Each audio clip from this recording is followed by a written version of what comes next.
Hello good morning guys. आज हमें श्रीजी और श्रीजी होटल के ऊपर हम विजिट किए हुए हैं आज, और ये मैनेजर बैठे हुए दिख रहे होंगे आपको। और अब हम आ चुके हैं, मेरे नाश्ते का टाइम हो चुका है। नाश्ता मैं ले रहा हूँ, 2 पराठे और दही मैंने ले लिया है। उसके बाद ये दो बच्चे ग्राउंड के अंदर आते थे, जहाँ मैं ग्राउंड के अंदर बैठा हुआ था बिल्कुल शांतिपूर्वक।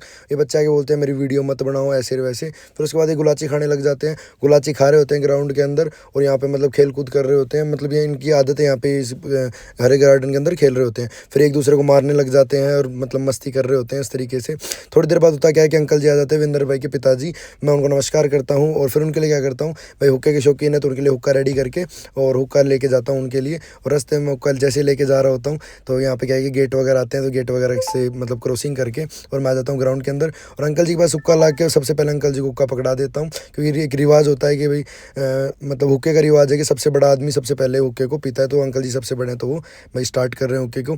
उसके बाद अंकल जी ऐसे पीते हैं, उसके बाद अंकल जी पकड़ा देते हैं मेरे को, ले भाई हुक्का पी तू। तो अंकल जी जैसे मेरे को पकड़ाते हैं तो इधर आपको पता है जब अपने हाथ में हुक्का आ जाता है तो अपन भी हुक्का पी लेते हैं। तो यहाँ पे अपन भी लगा देते हैं जी 1-2 घूंट हुक्के की, और मज़ा आ जाता है। बिल्कुल एक नंबर हुक्का था, बिल्कुल भरा हुआ, बिल्कुल मीठा मीठा पान आ रहा था और स्वाद आ रहा था हुक्का पीने के अंदर। तो जैसे हुक्का पिया उसके बाद थोड़ी देर भाई मेरे पास वीरेंद्र भाई ने कॉल कर दिया था कि मैं आ रहा हूँ। तो यहाँ पे वीरेंद्र भाई भी विजिट कर चुके हैं भाई। इधर थार रॉक्स खड़ी है सामने, वो वीरेंद्र भाई रही है। तो मैं जाता हूँ वीरेंद्र भाई के पास, और जैसे वीरेंद्र भाई थोड़ी सी आगे पहुँचता हूँ मैं, और उसके बाद मैं कर देता हूँ अपना बैक कैमरा और खुद का फेस दिखाता हूँ। जैसे कि आप लोगों को मेरा फेस दिख ही रहा होगा, ज़्यादा अच्छा लग नहीं रहा। और बात करता हूँ वीरेंद्र भाई की, तो चश्मा वश्मा लगाए बिल्कुल टिप टॉप एक नंबर मस्त लग रहे हैं।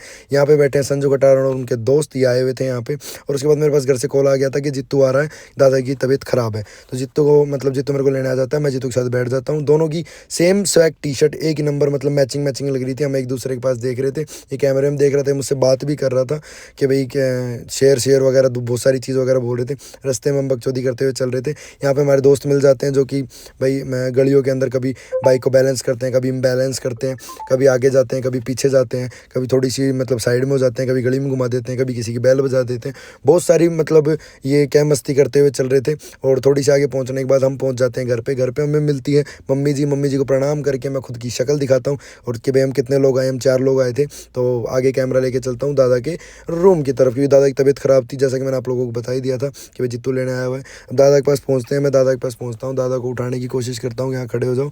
दादा आराम से सो रहे थे बिल्कुल फ्रैंक मूड में, क्योंकि तबीयत ख़राब थी। फिर मैं आ जाता हूँ मेरे रूम में हम सारे यहाँ पे 4 बैठे हुए थे। ये लोग अपने पबजी गेम वगैरह में लगे हुए थे और बिल्कुल व्यस्त थे, मैं इनको देख रहा था एक दूसरे को। फिर हम पहुँच जाते हैं श्री जी, और इसके गार्डन में हम बैठे हुए हैं एक दूसरे की शक्ल देख के। फिर मैं आपको दिखाता हूँ श्री जी, और श्री जी दिखाने के बाद हो जाता है यहाँ पे नाइट टाइम की मैं बात करता हूँ तो शाम हो रही थी। वीरेंद्र भाई बैठे होते हैं, संजू खटाना बैठा और हमारी मूंगफली बैठी होते जो हम खा रहे हैं, मूंगफली खा रहे थे, मज़े आ रहे थे और आग सीख रहे थे। सर्दी का टाइम है, आपको पता है।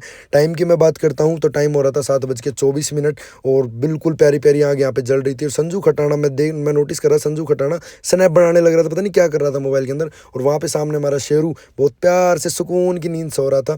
और थोड़ी देर बाद वही हो जाता है सोने का टाइम, तो मैनेजर साहब बोलता हूँ साहब मेरे सोने की व्यवस्था कर दो। और सोने की व्यवस्था करने के बाद मैं वीडियो अच्छी लगे तो लाइक करें, कमेंट करें, शेयर करें, सब्सक्राइब करें।